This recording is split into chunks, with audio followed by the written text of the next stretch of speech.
ciddi bir devrim yaratıyor. Ve yaratacak değil, yaratmaya başladı. Şu anda tam içindeyiz. Bugün baktığınızda mobil uygulamalar, internet bankacılığı iyilerinde %97'sini, 98'ini yapar hale geldi. Teknolojiden yardım almak gerçekten insan hayatını daha iyileştiren bir noktaya götürüyor. Bugün sadece finansı değil, veriyi doğru yönetenler, hızlı ve doğru karar verenler kazancı belirliyor. Finansın bugününü ve geleceğini konuşacağımız yayınımızda konuğum Colendi Bank kurucu ortağı ve CEO'su Deniz Devrim Cengiz. Deniz Bey hoş geldiniz. Hoş bulduk. Nazik davetiniz için teşekkür ederim. Biz teşekkür ederiz geldiğiniz için. Kısaca kendinizden bahseder misiniz? İsmim Deniz Devrim Cengiz. Yaklaşık bir 25 yıllık bir bankacıyım. Müfettişlikle başladığım kariyerimde daha sonra pazarlama, ileri analitik, dijital bankacılık derken çok farklı bölümlerde çalıştım. Şu an 6 yıllık da bir Orta Doğu üst düzey yöneticilik deneyiminin ardından da şu anda da Colendi Bank'ın kuruluş süreçlerini yönettim.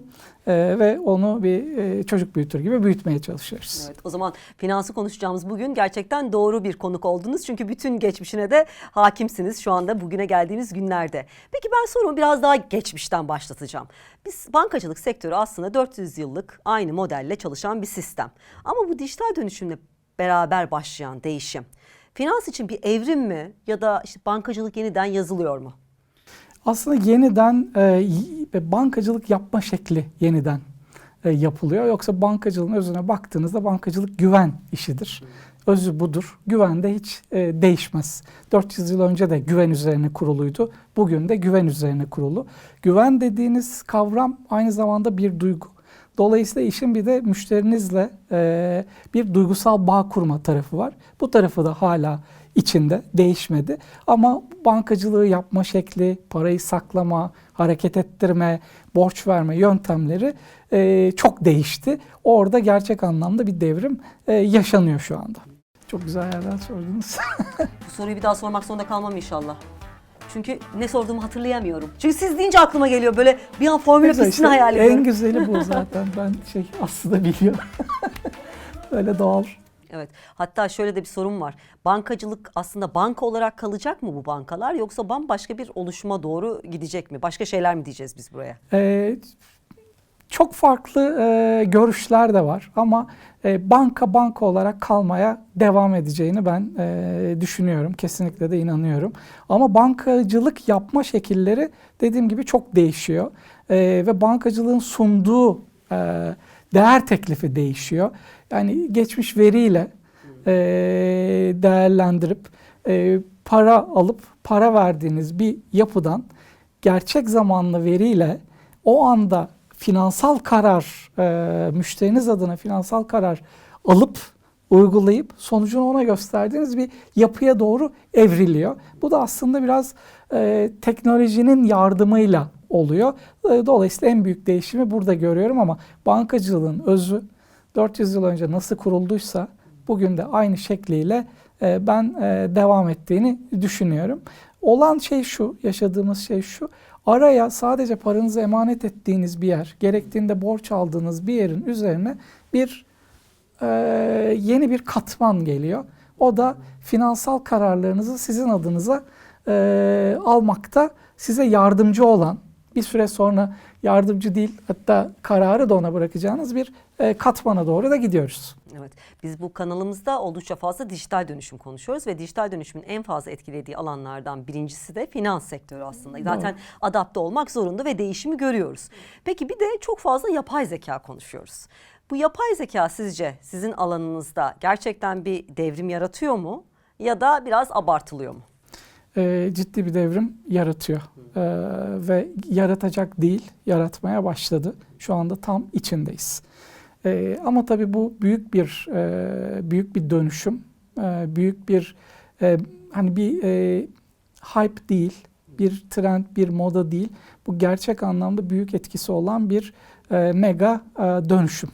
Dolayısıyla da bundan nasıl faydalandığınız, bunu sadece ne şekilde kullandığınız ya da neyin içine dahil ettiğiniz biraz size kalmış. Size derken kuruma, çalışanlara iş yapış şekline kalmış. Bu da aslında gerçek anlamda rekabeti bir baştan şekillendiren bir yer haline geliyor. Örneğin Kolendi Bank'ta biz şöyle bir avantajımız vardı. Yeni baştan sıfır, tamamen hiçbir şey olmayan bir ortamda sıfırdan kurulduğumuz için her şeyi önce yapay zeka ile yapabiliyor muyuz diye baktık. Ve yapabiliyorsak onun üzerine kurduk. Bütün süreç her şeyin dijital, uçtan uca dijital olduğu bir yapı üzerine kuruldu. Ve bu da bize çok ciddi bir imkan sağladı.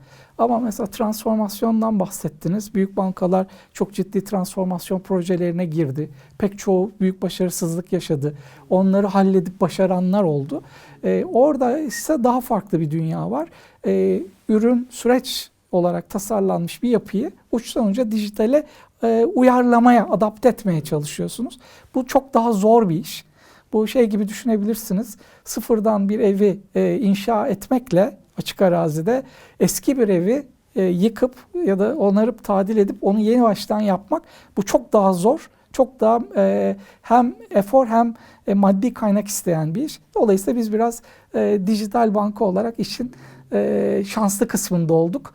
Kuruluş zamanı da gerçekten bu trendin çok eski bir olgu ama hayata dokunmaya başladığı zamanın başına denk geldi. O yüzden ben kendimizi şey anlamında da bankacılığa başladığımız zaman anlamında da çok şanslı buluyorum. Evet, geçmişte aslında çok başarılı olan bütün alanlarda, yani sadece finans sektörü değil ama diğer sektörlerde de burada konuştuğumuz zaman bir uygulamalar tarafında mesela deriz ki biz bir eski uygulamalar vardır, bir de cloud native dediğimiz yani bulutun içinde doğan uygulamalar. Tabii ki burada doğanlar daha adaptasyonu yüksek olduğu için daha başarılı hale gelebiliyorlar. Çünkü daha esnek, daha aslında orada doğduğu için yapısı ona uygun oluyor. Kolendi Bank da burada bu farkı yaratmış oluyor. Biz kendimize şey diyoruz, yapay zeka tanımlarken Kolendi Bank nedir? Yapay zeka temelli doğuştan dijital banka diyoruz. Biz hiç şununla uğraşmadık. Yani bu süreci geleneksel bankacılıkta bir yerde sıkıştığınız zaman süreci şubeye yönlendirirsiniz. Oradan devam eder.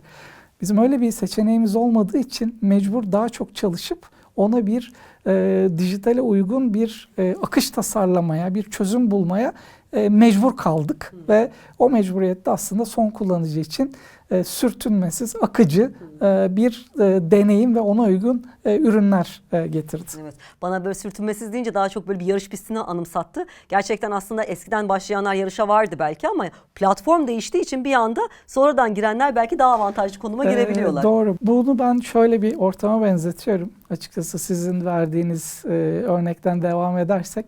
Evet, formüle bir yarış 50 turun üzerinde devam ediyor ama arada bir yağmur turu oluyor. Yağmur turunda bütün sıralama değişebiliyor. En sondaki öne, en öndeki arkaya gelebiliyor. Yapay zekanın da aslında bütün teknolojiyi böyle tanımlayabiliriz ama yapay zeka üzerinde onun da böyle bir etkisi olmaya başladı ama daha da kuvvetli göreceğiz. Bunu dijital banka olarak biz de büyük bir avantaj görüyoruz. Sebebi de şu, ölçeklenmek için, hızlı büyümek için teknolojiden sonuna kadar istifade edebileceğimiz bir ortama geldik. Eskiden büyüklüğün tanımı şube sayısıydı. Satış kadrolarınızın büyüklüğüydü. Daha sonra bir mobil uygulamaya geldi. Bugün baktığımızda ise aslında bu teknolojiyi en iyi kullanmayla teknolojiyi işin içine, ürünün içine, değer teklifinin içine doğal bir şekilde dahil etmekle geliyor. Ve burada yapay zeka o formülanın yağmur turu etkisini yapacak. Çok güzel. Gerçekten bizim de yine Speak Up için bir şey demek istiyorum. Teknolojiye o kadar inanarak başladık ki ve farklı sektörlerden insanları burada ağırlıyoruz. Çok iyi liderleri ağırlıyoruz sizin gibi. Ve şimdi tekrardan inandım ki, tekrar tabii inanıyorduk ama altını çizmiş olduk ki teknolojiyi doğru şekilde konumlayan ve kendini adapte eden herhangi bir alan gerçekten oyunda fark yaratıyor ve en arkadan başlayan bile en önüne geçebiliyor. Çünkü bize bunu imkanı veren bir ortam yaratıldı artık. Aslında daha adaletli, daha demokratik, daha yeniden kartların dağıtıldığı bir ortam oluyor teknolojiyle beraber diye anlıyorum. Doğru. Peki, şimdi otonom sistemlerden bahsediliyor. Özellikle insanların böyle yerine karar veren tam otonom sistemler, finansal sistemler mümkün mü gerçekten? Ama kastettiğim şey şu anda hani halihazırda kullanılan böyle yarı zamanlı otonom sistemler değil. Daha çok şunu sormak istiyorum. Şimdi İnsan psikolojisi ekonomide çok etkili. Çünkü dünyanın herhangi bir yerinde bir olay oluyor ve insanların aslında davranışının nasıl olacağını tam da öngöremeyebiliyorsunuz. Finansal modeller tam öngöremiyor. Ama gelecekte bu tam otonom sistemlerle insan davranışı nasıl olacak ve buna göre nasıl karar alacak ve doğru hareketleri yapıp gerçekten müşterisine doğru hizmeti veren sistemler mümkün olacak mı sizce? Belki yapay zekanın da yardımıyla. Ben buna kalpten inanıyorum. Ve inanmanın ötesinde bu bizi çok heyecanlandırıyor. Ve Colendi Bank'ta değer teklifimizi de aslında bu yapının üzerine kuruyoruz. Şanslıyız ki yeniden sıfırdan başladık bankacılığa. Bir fintech'ten gelen bir banka olarak bankacılık değer teklifimizde bu ortamda tasarlama fırsatı bulduk. Dolayısıyla bu dediğinize çok inanıyorum. Baktığımızda demin de dijital transformasyon konuştuk. O dönem hep işlemdir, işlemin verimliliğini artırmaktır, operasyonel verimliliği sağlamaktır.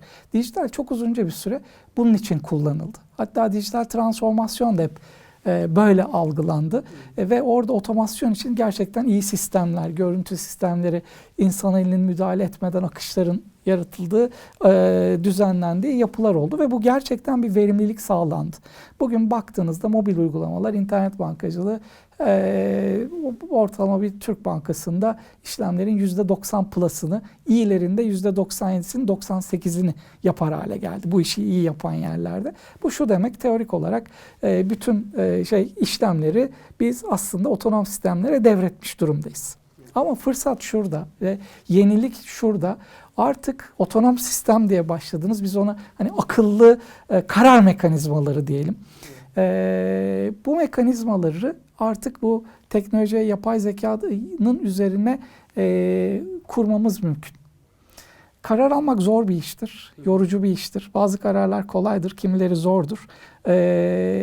Bunlar da teknolojiden yardım almak gerçekten insan hayatını daha iyileştiren bir noktaya götürüyor. Ama tabii güvenmeniz lazım. Nasıl bankacılık güven dedik. Burada da bu mekanizmanın finansal karar önerilerine, bugün bunlar devrede, biz de bunları uyguluyoruz. Yarın belki öneri olmayacak, tamamen emanet edeceksiniz. O akışta tabii o zaman da kime neye emanet edeceğinizi değerlendireceksiniz. Böyle bir sürecin şu anda tam ortasındayız.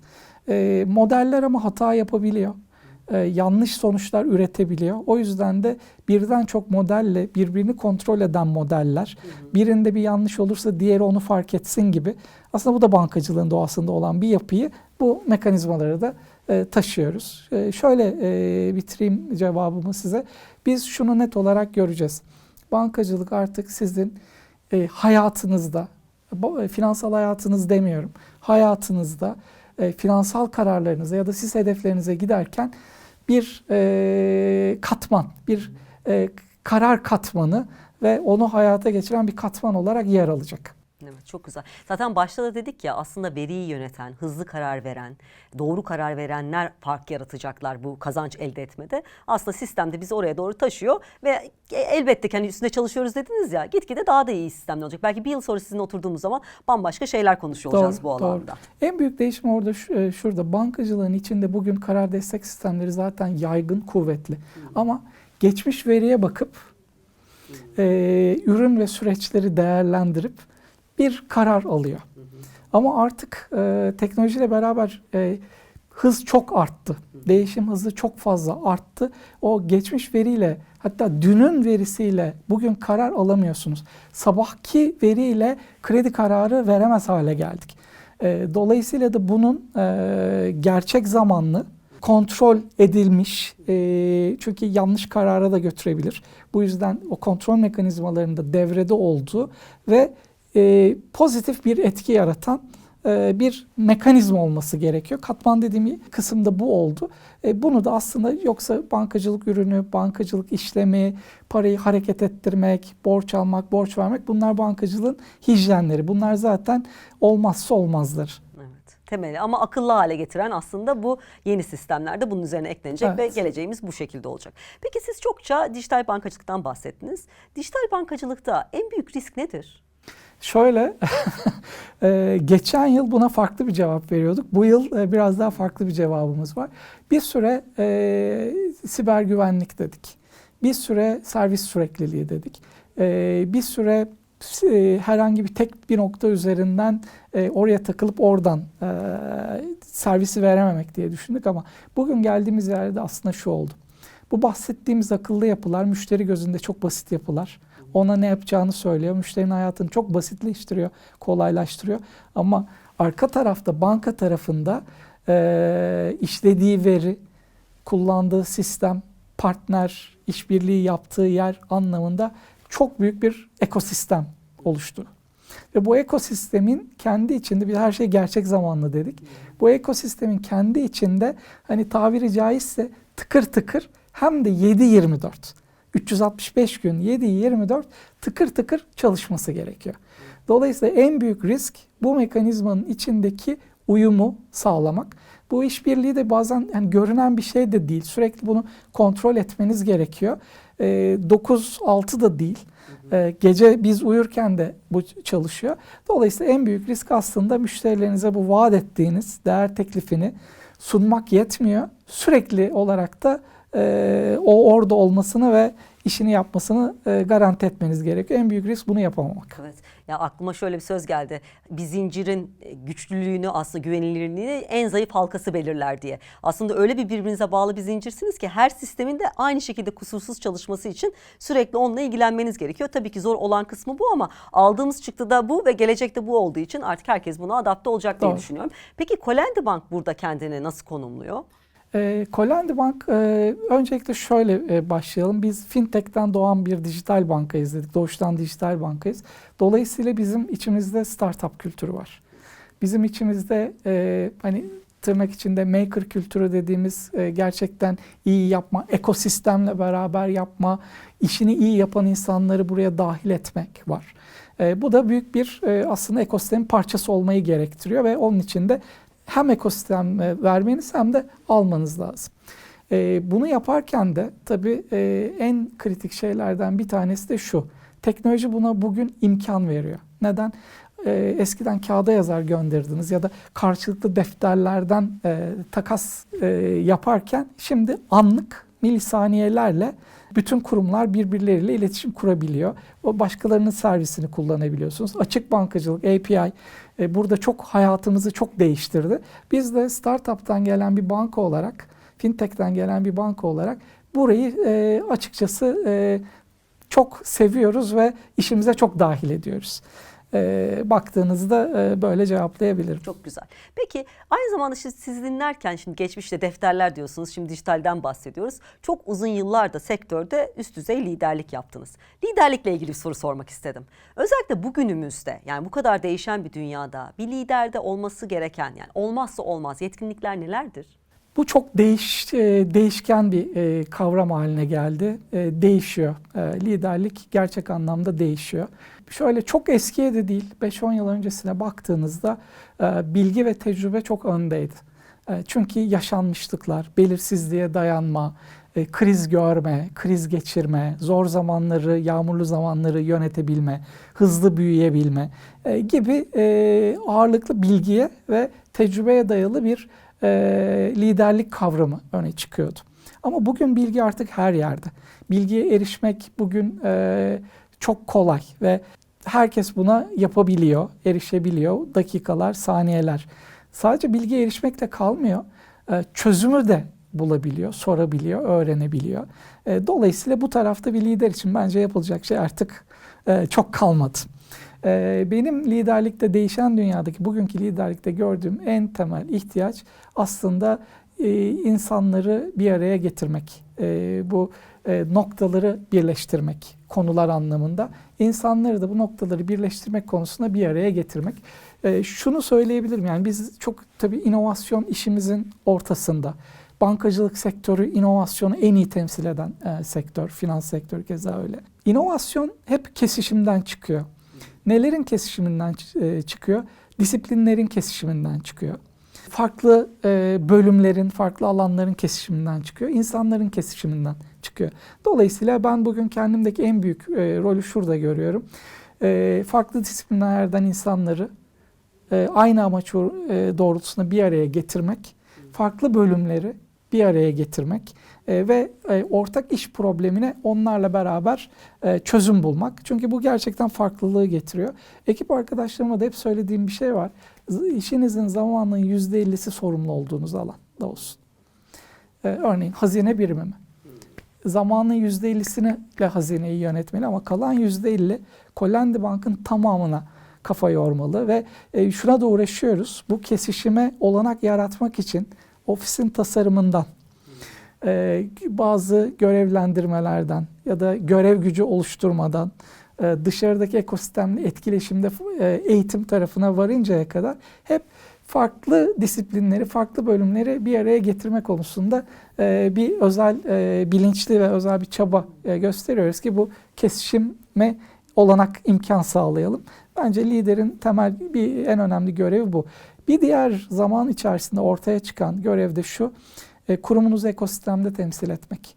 Ekosistemde yeni paydaşlar, yeni işbirlikleri bulup onları getirmek. Aynı zamanda da ekosisteme de katkı sağlayan bir kurum halinde olmanızı sağlamak. Bu da çok önemli. Çünkü başarı artık tek başına bir kurumun, tek başına bir kişinin olmuyor. Genelde bir ekosistemin ya da bir işbirliğinin oluyor. Ben buna da çok inanıyorum. Son dönemde de bu iki konu epey vaktim ve zamanımı alıyor. Evet. Bu söylemlerinizden gerçekten çalışanlarınızla ne kadar önemli bir yere koyduğunuzu görebiliyorum. Hem onların bu farklı %50 kendi işine odaklansın, %50 genele odaklansın. Hem yaratıcılıklarını geliştiren, hem farklı bakış açısı geliştiren, hem onları çok başka alanlarda geliştiren bir şey. Böylelikle bağlılığı da arttırıyor. Aynı zamanda hani temsiliyet anlamında kendilerine o kadar ait hissediyorlar ki yani güzel bir şekilde temsil edebiliyorlar. O anlamda gerçekten herhalde çalışanlarınızın memnuniyeti de yüksektir diye düşünüyorum. Keyfimiz yerinde. Tabii özel bir durumumuz var. Biz yeni kurulan bir doğuştan dijital bir bankayız. Evet. Ben buna şöyle bakıyorum. Bir hikayeyi birlikte yazıyoruz. Biz bu arada şu anda genel müdürlükte 91 kişiyiz. Bunların da 11-12 kişisi yeni aldığımız yönetici adayı arkadaşlarımız. Yeni okullardan mezun arkadaşlar. Yani pek çok hani bankada düşündüğünüz gibi 10.000 kişilik, 20.000 kişilik genel müdürlük kadrolarımız yok. Doğuştan dijital olduğumuz için de bunu çok az kişiyle, çok az insanla yapabiliyoruz. Eksiği de yapay zeka ile tamamlıyoruz. Böyle bir ortamda aslında şu andaki birlikte çalıştığım her arkadaşım bankanın aslında bir kurucusu. Kurucu personeli ve öyle diyoruz. Hani sicil numaralarımız kıymetli diyoruz. Çünkü ilk yüzün parçasıyız. Dolayısıyla bunun da avantajını yaşıyoruz. O zaman son bir soru daha sormak istiyorum. Özellikle gençler dediniz, yapay zeka dediniz. Şimdi bizi dinleyen gençler de var. Özellikle teknoloji alanında okuyan ya da yeni mezun, bu alanda çalışmak isteyen ama korkuları da AI bizim işimizi alacak. Bize gelecekte iş kalmayacak ve biz ne yapacağız? Sizce ne yapsınlar? Şöyle söyleyeyim. Şimdi AI ciddi bir dönüşüm getirdi. Ama dönüşüme uyum çok kolay olmuyor. Ve ben şuna da zaman içinde, eskiden böyle düşünmüyordum. Zaman içinde şuna çok inanır oldum. Dönüşüm biraz da jenerasyonların değişimiyle geliyor. Çünkü ona inanmak, uyumlanmak, adapte olmak kolay bir iş değil. Ve çok faydalı bir şey olduğunu görse bile ben buna uyumlanmayayım diyebiliyor. Dolayısıyla bugünkü ortamda genç arkadaşlarımız çok şanslı. Çünkü bunun içine doğdular. Ve uyumlanma konuları çok fazla yok. Ve onlara çok büyük fırsat var. Yapay zekayı ikiye ayıralım. Bir yapay zeka model kısmı var. Ana yapı. Bu yapıda çok çalışıldı. Ama bu yapıyı hem devletler kontrol altında tutmak istediler. Bu ne demek? Çok büyük kurumlar ve az sayıda kurum aslında bu sorumluluğu şu anda yerine getiriyor. Ama bunun üzerindeki o aplikasyon katmanı sonsuz fırsat sunuyor. Ve gençler ne yapmalı? Yapay zeka modeli yapmak evet olabilir. Gerçekten çok üst düzey matematik bilgisi gerektiriyor. Bununla uğraşılabilir, çalışılabilir. Ama buradaki olanak bence sınırlı. Diğer taraftaysa yapay zeka modellerinin üzerine oluşturulacak aplikasyonlarda sonsuz fırsat var ve buraya odaklanmalarını, o modelleri kullanarak hangi alana katma değer yaratırız, hangi alanda bir iyileştirme sağlarız buna kafa yormalarını, sokakta yürürken, gezerken, bir şey yaparken karşılaştıkları konulara, problemlere bunu yapay zeka ile nasıl çözerim diye bakmalarını öneririm. Harika. Gerçekten çok güzel bir tavsiye oldu. Çok teşekkür ederim. Çünkü çok umutsuz gencimiz vardı. Ben sadece bu cümleleri bile sizin adınıza söyleyeceğim, ileteceğim. Duydukça ve onları da umutlandıracaktır diye düşünüyorum. Çok teşekkür ederiz. Hem dijital bankacılık, hem liderlik, hem de gençlere tavsiye konusunda gerçekten hepimiz ilham aldık. İyi ki geldiniz. Çok Sağ olun, iyi teşekkürler. ki davet ettiniz. Ben çok teşekkür ederim. Bugün Kolendi Bank kurucu ortağı ve CEO'su Deniz Devrim Cengiz'i konuk ettik. Kendisiyle dijital bankacılık, liderlik ve gelecekle ilgili çok güzel bir sohbet gerçekleştirdik. Bir sonraki söyleşimizde görüşmek üzere.